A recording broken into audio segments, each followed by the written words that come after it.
Do yourself a favor and save $25,000 by picking up this Tudor Panda Chrono instead of a Rolex Daytona. And I'll give you 3 reasons why you should, and maybe a couple of reasons why you shouldn't pick up this piece. Here we go.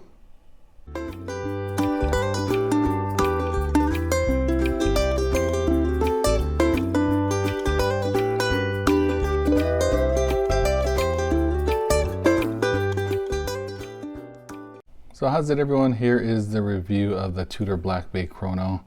And I'm going to go over the specs of this watch really quick here. We have 42 millimeters in diameter and about 49.9 lug to lug, which makes it a larger watch on the wrist. And I know right now I have it on the Everest rubber strap here. And wearing it on this rubber strap, it does help with the size of this watch, you know, because a rubber strap can really like get on your wrist a lot tighter and a lot sleeker than a bracelet would. But the bracelet option is just fine too, but we just have it here on the Everest strap. And it's a 22 millimeter lug width and a hefty 14.4 millimeters in height. It does have the you know, Tudor signature slab style case. So the first reason why I would pick this over the Daytona is the fact that it is available, ready for you to buy. You walk into an AD, you're gonna get this watch. I mean, it was harder to get for a while and they weren't showing up at every single AD, but Tudors are widely available. You can walk in the store, pick them up. If you have to go on a wait list, it'll just be maybe, I would say, less than a month or something. You'll probably be the only one on there, you know. But I went into Benbridge Timeworks, who I had a little rant about in my last video. Link in the card above, and they had one. I walked in, I looked at it. But the funny thing is, I asked to be put on the wait list for that watch. Never got a call. I see it in the window. I asked to be put on the wait list for a Black Bay Pro. Never got a call. It's sitting there in the display case. Yeah, so I don't know what's going on. They don't want to call me. They have probably another, well, I forget what other models. I asked just to see a 39 millimeter two-tone, the steel and gold. This is a Black Bay 39. I just wanted to see it. I see it in the window. Nobody called me to say that it was there. So I'm not sure what they're doing when they fill out a little form and they put your name down, put your things down on there. They just throw it in the trash. They could be selling watches. If they called me for a Black Bay Pro, let's say a year ago, I would have bought one. But today I probably won't buy one. Not from them either. Anyway, I gotta stop ranting about that store. And so that is the first reason why, the availability of this watch. You can pick one up. They're readily available online. You could probably buy one straight up online from the Chrono website. I'm pretty sure that's a thing for almost every Tudor model. The second reason why I would pick this up over the Rolex Daytona is the price. The price of this one, $5,500. The retail price for a Daytona right now, I think it's close to 15, but who's getting it for 15? You can't go to your authorized dealer. Even with a history like mine, I would ask them for one. She said, my last conversation, oh, I'll try to get you one. But I mean, who knows? I may get one from my authorized dealer who got me the Batgirl in less than 2 weeks. I'll link that video as well in a card above. But I mean, for the average Joe, if you're not a VIP customer, you're not getting Daytona. You could buy one secondary for $30,000. I think that's what the price is around here, but that seems to be ridiculous. And then once you get one, I would be hesitant to wear that watch out and about. I mean, I don't want to get robbed, you know, and it's one of the most recognizable watches out there.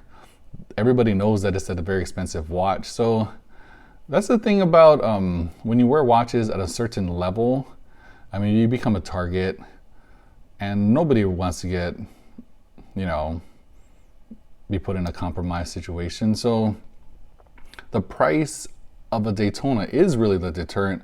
The price of this one is very reasonable. You can get it brand new, walk in the store, $5,500. You can get it probably on eBay, Watch Recon, or Watch You Seek, or Watch Exchange. I want to say for $4,500.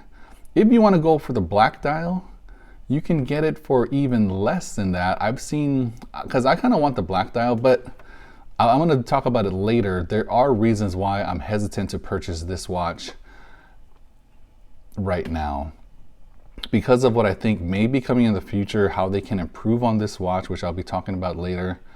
But the black dial, I've seen it for $3,600 on eBay. Nobody's buying.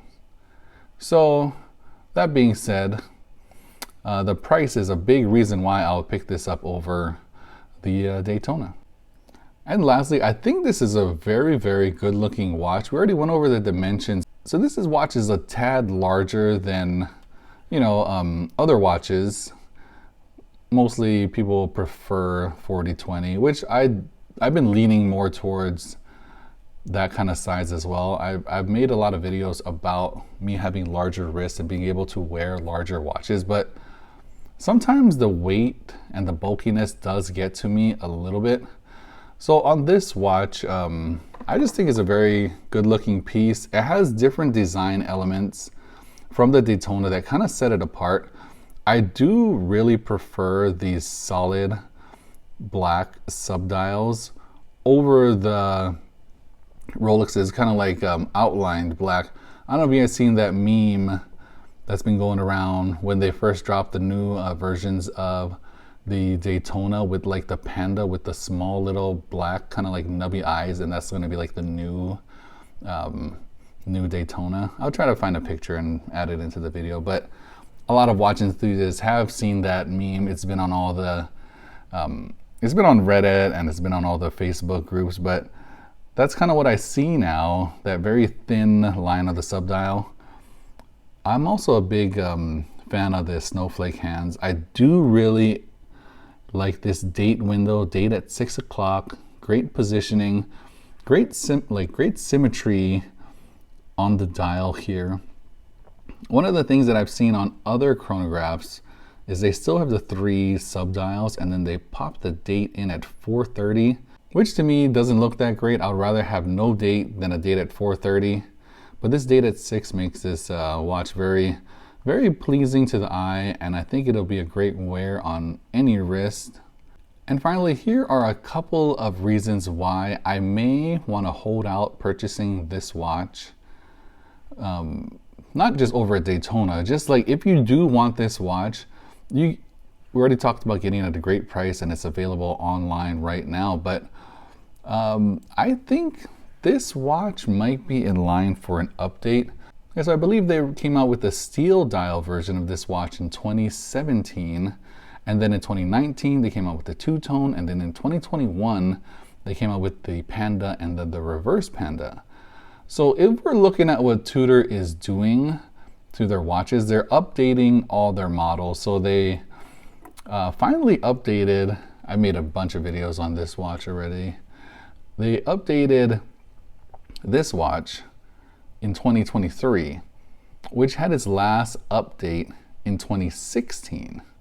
So if Tudor's kind of timeline of updating their size, their specs, of course this one went, I believe it was almost like 15 millimeters. I don't know what the old measurements of it was, but this has come down to 13.7 millimeters, which is a very nice size. And I just think it still has this kind of slab, which is part of Tudor's design language already. So I think all their pieces in like the sports models, they've curved out the Black Bay 41 and the 39 to make it look a little more curvy, but it still looks like a slab kind of curve, right? So this is more flat slab sided, 13.7.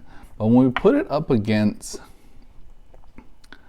this one, 14.4 and 13.7, I still think that this watch can get thinned out a bit. I know there's more going on to the movement.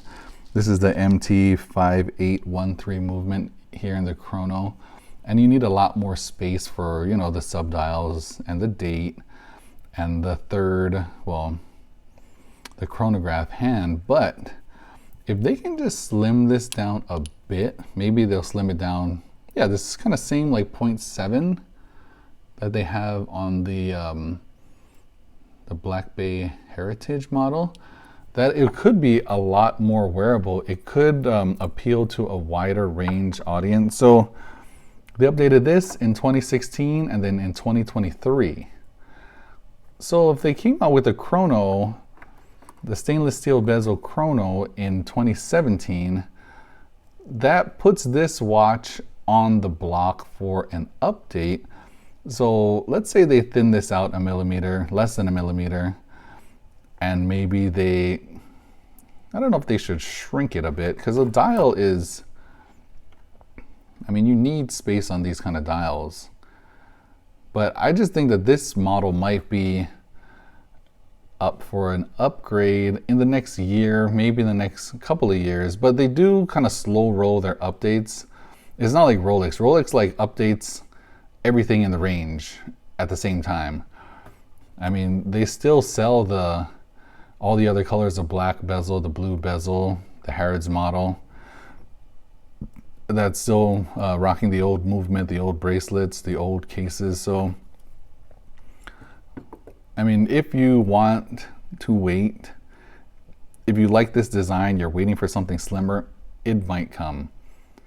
Just going by the timeline of everything. And then that's probably the only reason why I wouldn't pick this up. Because like I said, I'm eyeing out the black dial model. And if they don't update it this year, then, and I still feel like buying that model, I may buy it if there's another eBay coupon or whatever it is. But this is a very attractive model. I do like it a lot. And that is 3 reasons why you should, and a couple of reasons why you may want to hold off on this model. All right, thanks for watching. Shoots.